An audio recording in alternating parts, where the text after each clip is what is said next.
Hi, இந்த pattern பார்த்திங்கன்னா இது கம்ப்ளீட்டாக ஒரு ரெடிமேடில் வந்திருந்த ஒரு டிசைனு. அந்த டிசைனில் வந்துட்டு நம்ம கிளைண்ட்டு கேட்டிருக்கிறது வேறு மாதிரி, இதில் வந்திருக்கிறது வேறு மாதிரி. இதில் நான் எப்படி எதை எடுத்து எப்படி யூஸ் பண்ணியிருக்கேன்னு, கிளைண்ட் கேட்டது இந்த டிசைனு. இந்த பேட்டர்ன் அப்படியே கொண்டு வரதுக்கு 2-3 பக்கம் கேட்டிருக்காங்க, கிடைக்கல. நான் எப்படி வச்சு கட் பண்ணேன் எல்லாமே இதில் அப்லோட் பண்ணியிருக்கேன். இது கட் பண்ணுறதுலேருந்து எல்லாமே கிரிட்டிக்கலான இது தான். Do or die. இது பண்ணால் கரெக்டாக வரும் வராது அப்படிங்கிறது ரெண்டுமே இருந்துச்சு. அந்த ஒரு பயத்துலேயே கட் பண்ணி ஸ்டிச் பண்ண தான். கம்ப்ளீட்டாக இது எந்த இடத்துல எது எடுத்திருக்கேன், எப்படியெல்லாம் வச்சு பார்த்துருக்கேன் அப்படிங்கிறது எல்லா வீடியோவும் இதில் அப்லோட் பண்ணியிருக்கேன், இதில் அட்டாச் பண்ணியிருக்கேன்.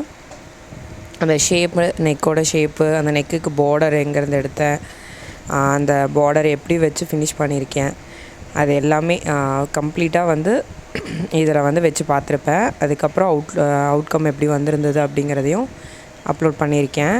செக் பண்ணி பாருங்கள். இது நெக்கோடது கம்ப்ளீட்டாக அது கட் பண்ணி எடுக்கும் போது எனக்கு கொஞ்சம் பயம், ஏன்னா ப்ராடாக இருக்குது என்ன பண்ணுறது அப்படின்னு. ஃபுல்லாகவே கம்ப்ளீட் பண்ணதுக்கப்புறம் இதுதான் அவுட்லுக்கு. நான் நிறைய டேசல்ஸ் வச்சு கேட்டிருந்தாங்க, எல்லாம் அது வச்சு ப்ளஸ் பேக் ஹூக்கு ரெடி பண்ணி பின்னாடி வாட்டர் ட்ராப் டிசைனில் ஸ்கர்ட்டும் அதுக்கேற்ற மாதிரி ரெடி பண்ணியிருந்தது. இது அவங்க போட்டிருந்த பீச் வெட்டிங்க்கு அந்த பிக்கும் ஆட் பண்ணியிருக்கேன். எப்படி இருக்குதுன்னு கமெண்ட் பண்ணுங்கள். இதுதான் அந்த பிக்கு. அவங்க 2 ஃபோட்டோ அட்டாச் பண்ணியிருக்கேன். தேங்க்யூ.